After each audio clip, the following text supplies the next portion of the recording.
Assalamualaikum warahmatullahi wabarakatuh. Waalaikumsalam warahmatullahi wabarakatuh. Bismillah.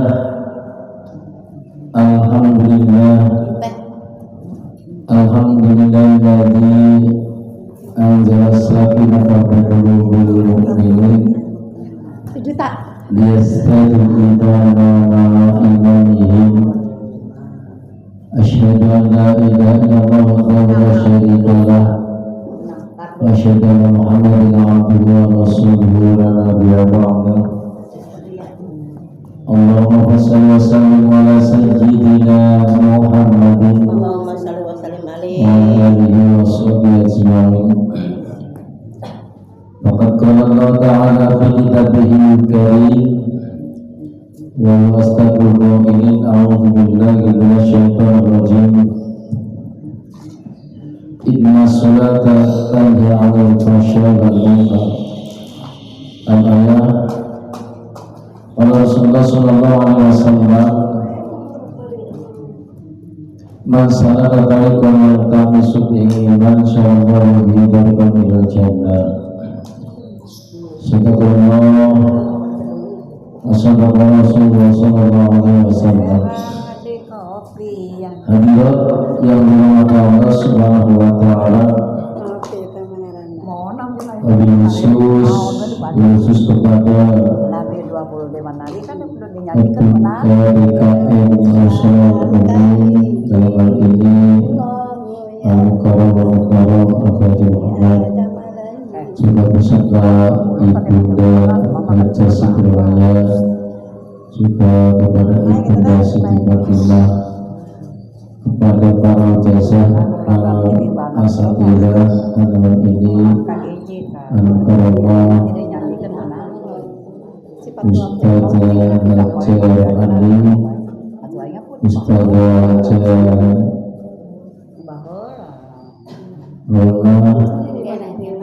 juga kepada Ibu RT, BRW, segenap As-Salimah Musyawarah Umum yang senantiasa yang tidak saya absen satu persatu namun yakin tidak mengurangi rasa hormat dan kehadiran kami yang kami muliakan, kepada sesepuh Ibu Haja Ilyas, juga pada semuanya.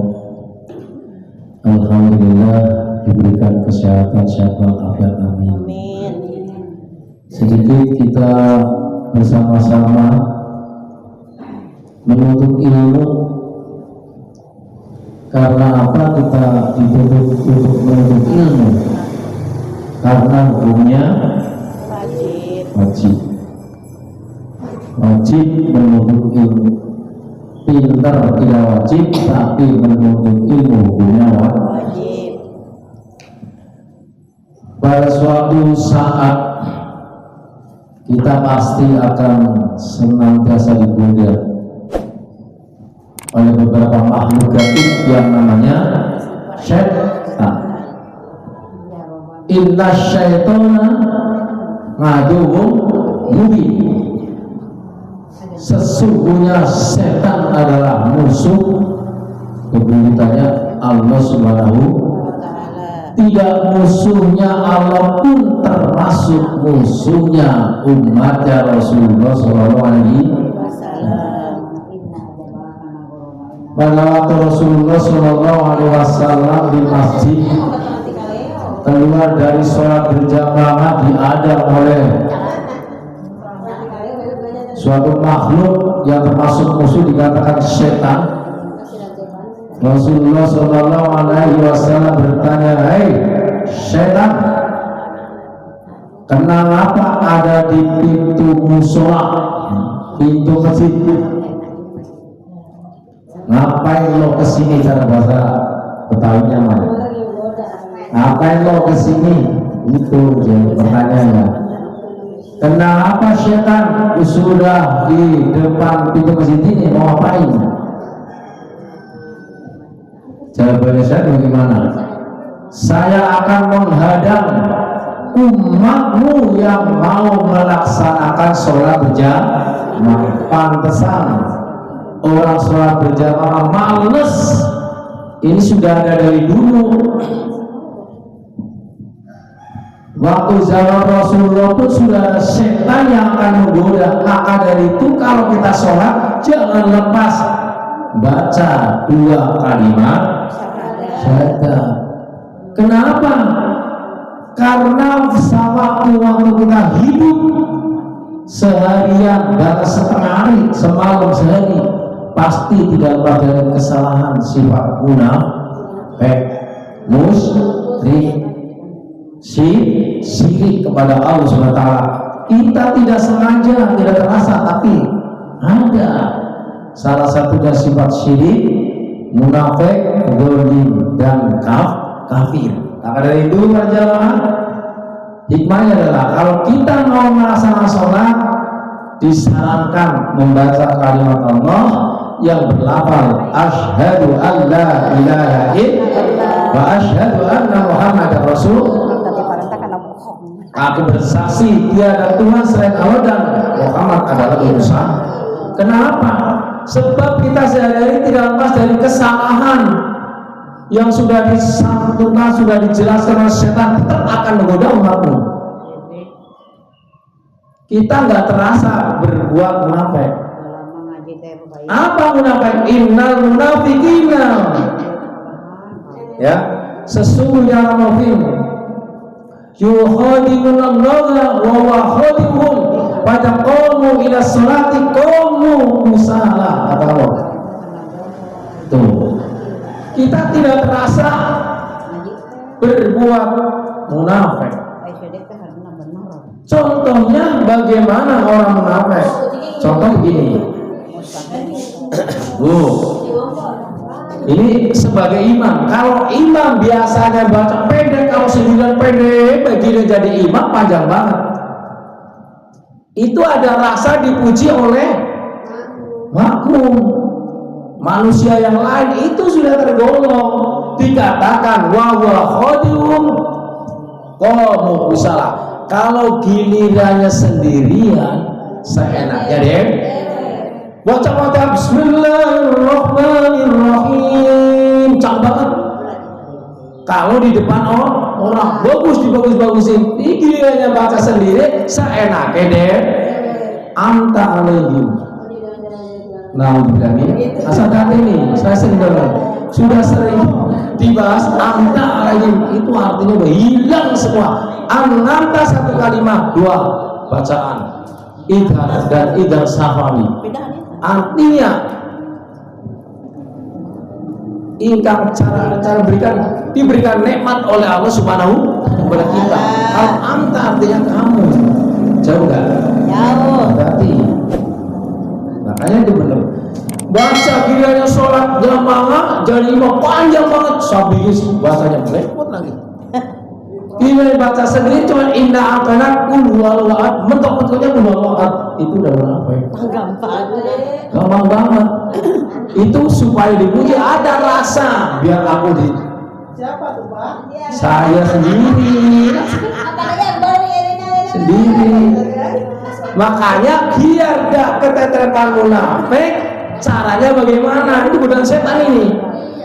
Kita kalau sholat sendiri bacanya yang panjang, kalau seandainya jadi imam panjang nggak apa-apa.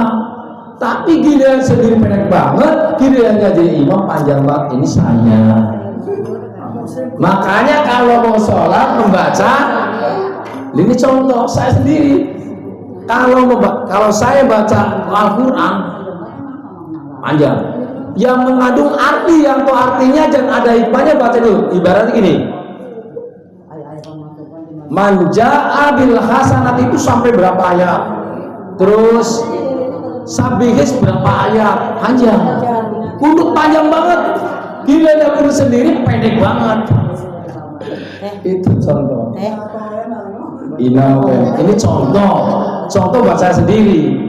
Nah kalau biar gak keterapan sifat munafik, imbang. Baca sendiri panjang jadi imam panjang, baca sendiri pendek jadi imam pendek. Hadirin rahmat Allah Subhanahu wa taala. Panjang itu sedang saja. Nah, Yang panjang nggak bisa. nah, kalau yang panjang nggak bisa, ya yang pendek. Kalau pendek nggak bisa,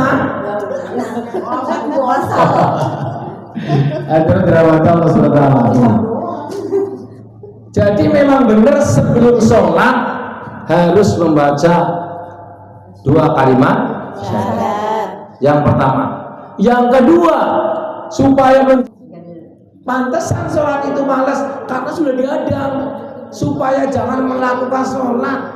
Kata setan, kenapa kadang umatku tidak melaksanakan sholat? Kalau umatmu melaksanakan sholat, saya setan. Hah? Saya setan ibaratnya, ini katakan bukan saya itu mengatakan setan. Saya setan akan panas sampai selesai sholat. Jadi kalau kita melaksanakan sholat, setan akan rasa panas. Makanya kalau untuk menghilangkan godaan setan, baca kalimat Allah pertama. Ya. Jadi godaan setan yang luar biasa kalau kita mau melaksanakan sholat, pasti digoda. Biar umat Rasulullah tidak melaksanakan sholat, kalau umat Rasulullah tidak ada yang melaksanakan sholat, maka setan akan jaya. Tidak merasa panas, rasa enak, adem, tentrem. Pertanyaan yang kedua, setan. Pertanyaan saya yang kedua ini, ibaratnya Kanjeng Nabi bertanya kepada setan, kenapa umat kamu mengadang di sini mau goda lagi? Bagi umatmu yang mau membaca Al-Quran, orang yang mau membaca Al-Quran akan digoda oleh setan, akan dihadang oleh setan supaya tidak membaca. Coba bayangkan sekarang lebih banyak mainan TikTok apa lebih banyak baca Al-Quran? Mainan TikTok. Lebih banyak nyanyi-nyanyian apa lebih banyak hafalin Al-Quran? Nyanyi enggak, TikTok enggak, Quran enggak bisa. Nah ini udah semboyan, setan sudah mengadang kepada umat tidak boleh baca Al-Quran, kata setan. Kenapa nggak boleh baca Al-Quran? Kata setan jawabnya begini, kalau umatmu membaca setan, rasa badanku setan ini, rasa badanku akan meleleh seperti timah yang lagi dibakar. Nah, coba seperti itu. Jadi kalau kita baca Al-Quran, setan merasa terbakar, meleleh seperti timah. Timah kan keras, tapi leleh. Keras, besi keras, tapi bisa meleleh dengan baca Al-Quran itu Maka dari itu orang yang membaca Al-Quran dihadang oleh setan supaya jangan membaca Al-Quran. Kalau membaca Al-Quran, setan akan panas dan meleleh. Itu.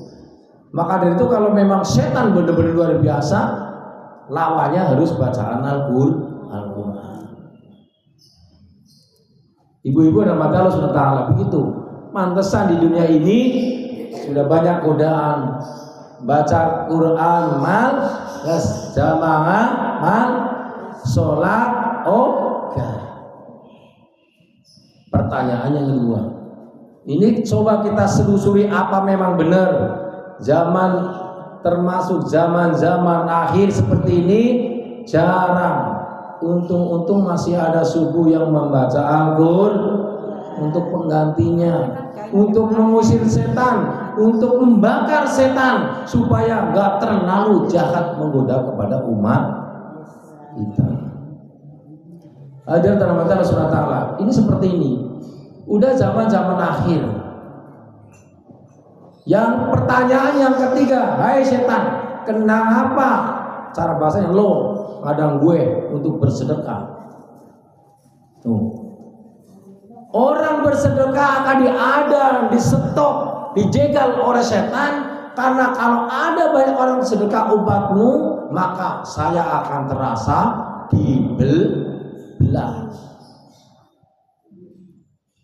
Diriwayatkan oleh Abbas radhiyallahu anhu, kalau orang banyak sedekah, setan merasa dibelah seperti kayu. Itu setan. Pantesan dunia ini memang memang zaman-zaman akhir ini kita berbuat baik pasti ada yang menghalangi. Pasti. Karena apa? Dari dulu pun waktu zaman Rasulullah sudah ada. Mau perang, jihad bisa pilih dihadang oleh setan. Jangan perang duluan, belakang aja biar mati gitu. Jangan perang, biar matinya nggak jihad. Sebab kenapa? Kalau perang dihadang oleh setan. Kalau jihad fisabilillah, setan melarang. Kalau umat Islam akan perang maju duluan, maka setan terasa diikat kakinya. Ini udah mulai perang ibu. Pernah denger gini? Irak, Israel sama Iran mau perang dunia ketiga nih. Apakah terjadi atau tidak? Ini ada jadi ada zaman akhir mengatakan akan perang dunia ketiga. Kita harus hati-hati. Kita berjihad kepada Allah SWT, yang pertama berdoa kepada umat Rasulullah SAW, membela kebaikan, kebenaran, dan ketiganya kita mencegah, mencegah.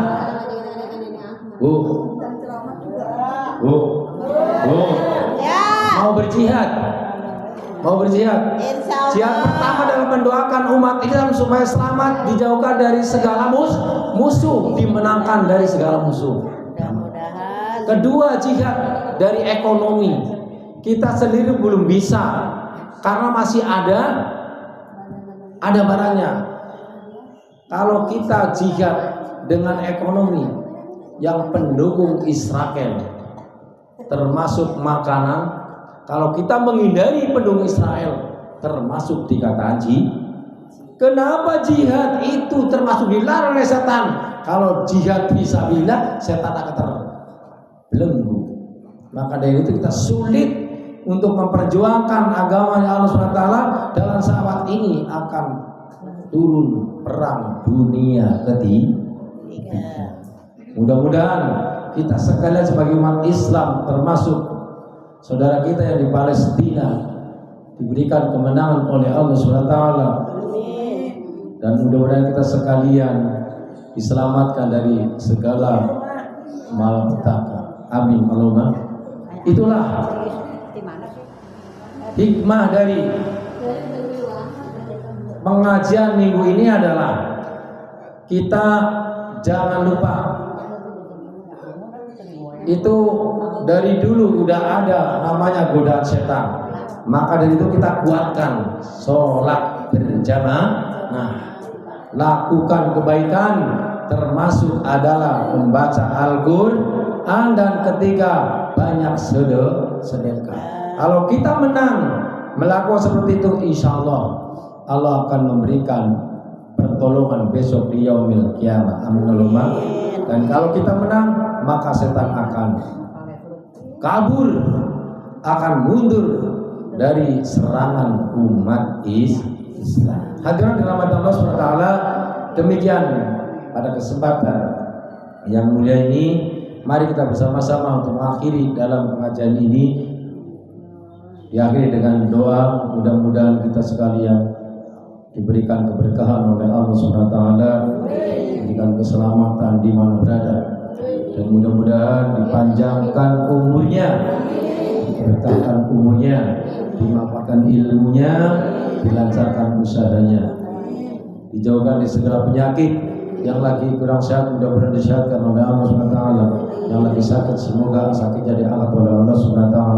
Yang kurang beruntung mudah-mudahan Allah memberikan keberuntungan, dan mudah-mudahan kita sebagai keluarga yang dijadikan keluarga yang sakinah mawaddah warahmah, dijadikan anak yang soleh dan solihah, berbakti kepada kedua orang tua, nusa dan bangsa. Rabbi habli minas sholihin, Rabbi habli minas sholihin. Ilahi anta maqsudi wa anta matlubi, أعطنا محبتك بقربي وبنفسك برحمتك يا أرحم الراحمين الله شاهدنا وسلمنا خاتمنا يا الله اللهم إنا أعوذ بك بكلمات الله تامة من آخر الأبصار ومن الأكبر بنفسي وترك ولام الجلود والمفكر والغير سبحانك تقضوا أمرا فيقول لكم فيقول اللهم برحمتك يا أرحم الراحمين أنت الصالح من تحفظه أنت قوة أنت شفاعة أنت بركة أنت كرامة سعادة أنت سلامة في الدين والدنيا والآخرة بسر الفاتحة أعوذ بالله من الشيطان الرجيم بسم الله الرحمن الرحيم الحمد لله رب العالمين الرحمن الرحيم مالك يوم الدين إياك نعبد وإياك نستعين اهدنا الصراط المستقيم صراط الذين أنعمت عليهم غير المغضوب عليهم ولا الضالين. Terima kasih atas semuanya. Kami akhiri wallahul muwaffiq ila aqwamit thoriq. Wassalamualaikum warahmatullahi wabarakatuh.